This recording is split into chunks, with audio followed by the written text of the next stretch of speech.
Teníamos orden de comparecer frente a los magistrados el jueves, mas llegada la fecha, fue ya inútil todo testimonio. Un juez más alto se había hecho cargo del caso, convocando a Jefferson Hope a un tribunal donde, a buen seguro, le sería aplicada estricta justicia. La misma noche de la captura hizo crisis su aneurisma, y a la mañana siguiente fue encontrado el cuerpo sobre el suelo de la celda. En el rostro había impresa una sonrisa de placidez, como la de quien, volviendo la cabeza atrás, contempla en el último instante una vida útil o un trabajo bien hecho. Gregson y Lestrade han de estar tirándose de los cabellos, observó Holmes cuando a la tarde siguiente discutíamos sobre el asunto. Muerto su hombre, ¿quién les va a dar ahora publicidad? No veo que interviniesen grandemente en su captura, repuse. Poco importa que una cosa se haga, replicó mi compañero con amargura.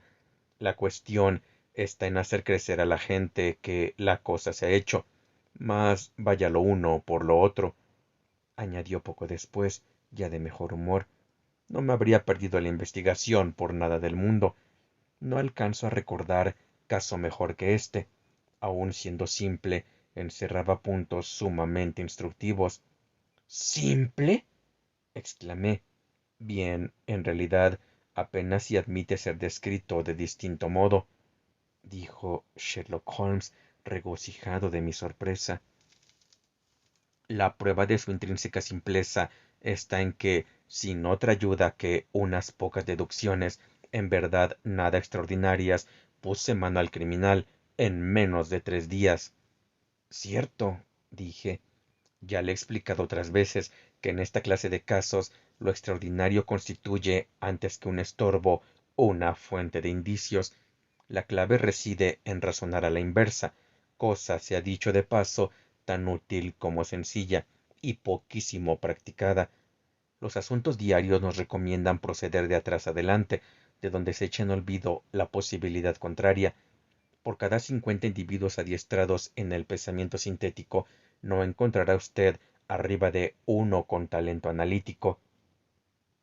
Confieso, afirmé, que no consigo comprenderle del todo. No esperaba otra cosa. Veamos si logro exponerlo más a las claras. Casi todo el mundo, ante una sucesión de hechos, acertará a colegir qué se sigue de ellos. Los distintos acontecimientos son percibidos por la inteligencia, en la que, ya organizados, apuntan a un resultado. A partir de este, sin embargo, pocas personas saben reconocer el camino contrario, es decir, el de los pasos cuya sucesión condujo al punto final. A semejante virtud deductiva llamo razonar hacia atrás o analíticamente. Comprendo. Pues bien, nuestro caso era de esos en que se nos da el resultado, restando todo lo otro por adivinar.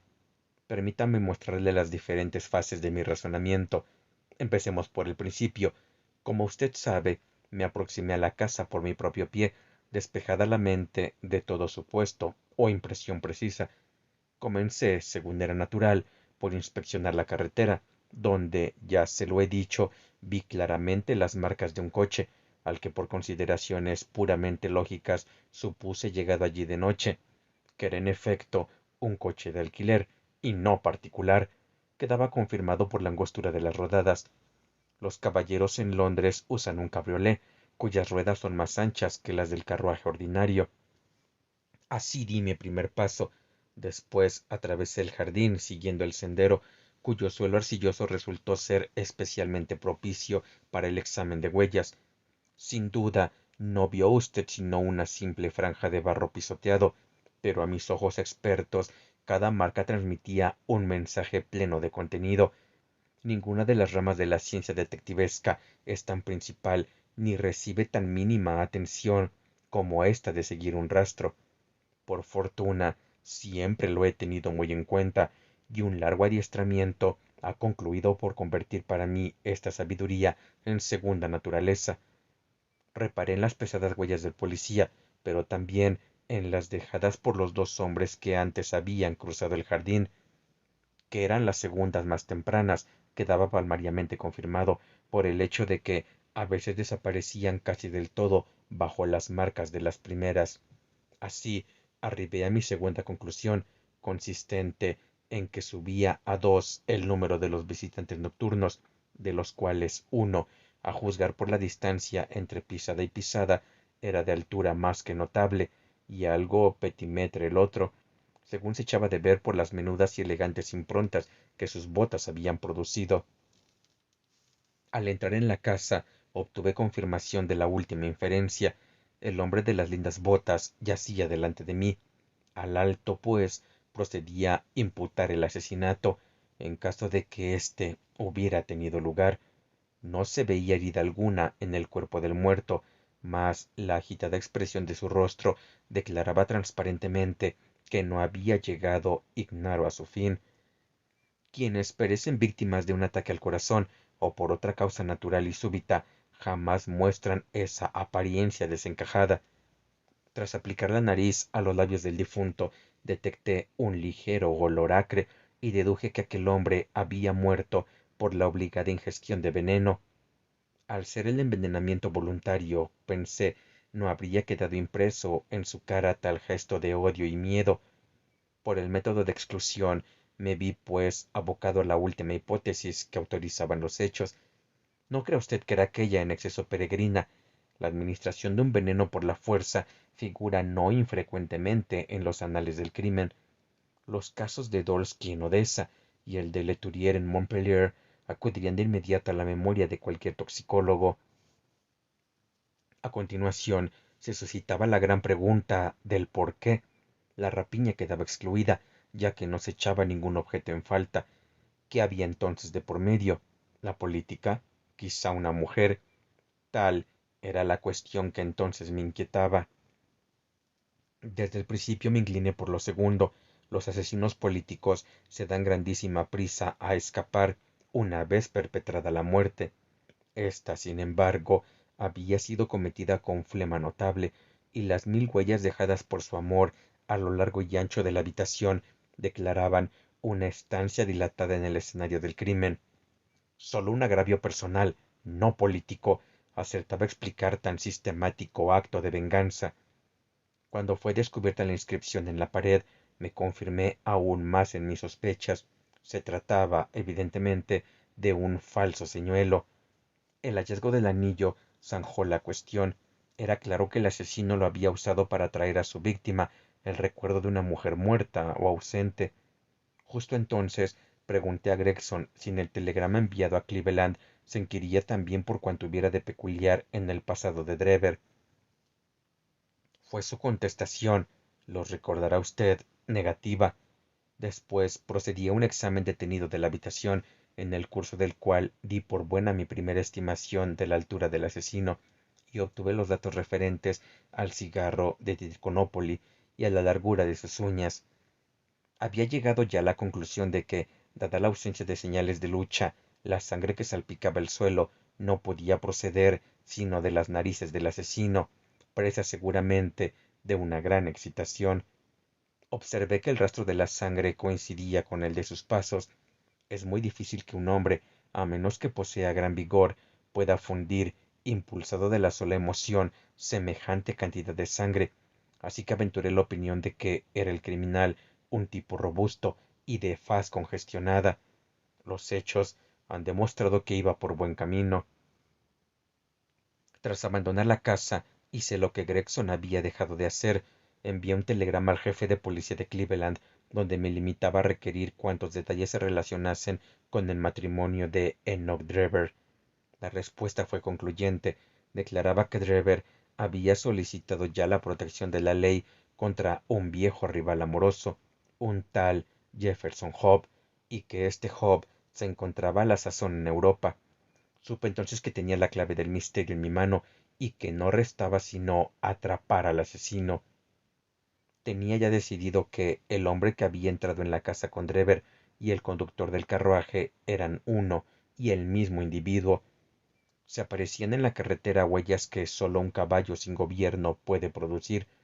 ¿Dónde iba a estar el coche, sino en el interior del edificio? Además, Vulneraba toda lógica el que un hombre cometiera deliberadamente un crimen ante los ojos, digamos, de una tercera persona, un testigo que no tenía por qué guardar silencio. Por último, para un hombre que quisiera rastrear a otro a través de Londres, el oficio de cochero parecía sin duda el más adecuado. Todas estas consideraciones me condujeron irresistiblemente a la conclusión de que Jefferson Hope debía contarse entre los aurigas de la metrópoli. Si tal había sido, era razonable además que lo siguiera siendo. Desde su punto de vista, cualquier cambio súbito solo podía traer hacia su persona una atención inoportuna. Probablemente, durante cierto tiempo al menos, persistiría en su oficio de cochero. Nada arguía tampoco que lo fuera a hacer bajo nombre supuesto. ¿Por qué mudar de nombre en un país donde era desconocido?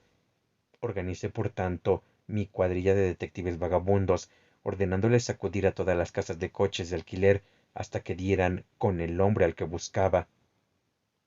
Qué bien cumplieron el encargo y qué prisa me di a sacar partido de ello. Son cosas que aún deben estar frescas en su memoria. El asesinato de Stangerson nos cogió enteramente por sorpresa, mas en ningún caso hubiésemos podido impedirlo. Gracias a él, ya lo sabe, me hice con las píldoras, cuya existencia había previamente conjeturado. Vea cómo se ordena toda la peripecia, según una cadena de secuencia lógica, en la que no existe un solo punto débil, o de quiebra. ¡Magnífico! Exclamé. Sus méritos debieran ser públicamente reconocidos. Sería bueno que sacase a la luz una relación del caso. Si no lo hace usted, lo haré yo. Haga, doctor, lo que le venga en gana, repuso. Y ahora eche una mirada a esto, agregó, entregándome un periódico. Era El Eco del Día, y el párrafo sobre el que llamaba mi atención aludía al caso de Autos. El público rezaba: se ha perdido un sabrosísimo caso con la súbita muerte de un tal Job, autor presunto del asesinato del señor Enoch Drever y Joseph Stangerson. Aunque quizás sea demasiado tarde para alcanzar un conocimiento preciso de lo acontecido, se nos asegura de fuente fiable que el crimen fue efecto de un antiguo y romántico pleito, al que no son ajenos ni el mormonismo ni el amor. Parece que las dos víctimas habían pertenecido de jóvenes a los santos del último día, procediendo también Job, el prisionero fallecido de Salt Lake City. El caso habría servido, o cuando menos, para demostrar especularmente la eficacia de nuestras fuerzas policiales y para construir a los extranjeros sobre la conveniencia de zanjar sus diferencias en su lugar de origen y no en territorio británico. Es un secreto a voces que el mérito de esta acción policial corresponde por entero a los señores Lestrade y Gregson, los dos famosos oficiales de Scotland Yard.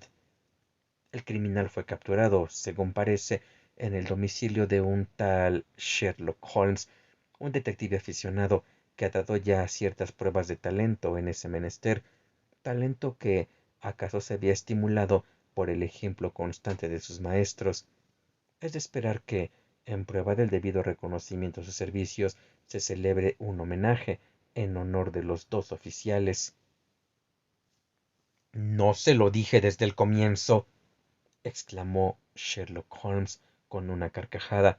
He aquí los que hemos conseguido con nuestro estudio en escarlata, procurar a esos dos botarates un homenaje. Pierda cuidado, repuse. He registrado todos los hechos en mi diario y el público tendrá constancia de ellos. Entretanto, habrá usted de conformarse con la constancia del éxito, al igual que aquel avaro romano. Populus me sibilat ad mihi plaudo, ipse domis simulac annumus contemplare inarca.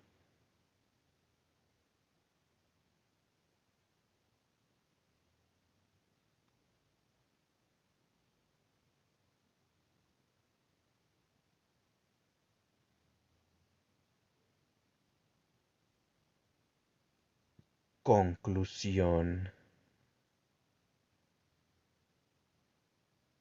Estudio en escarlata. Arthur Conan Doyle.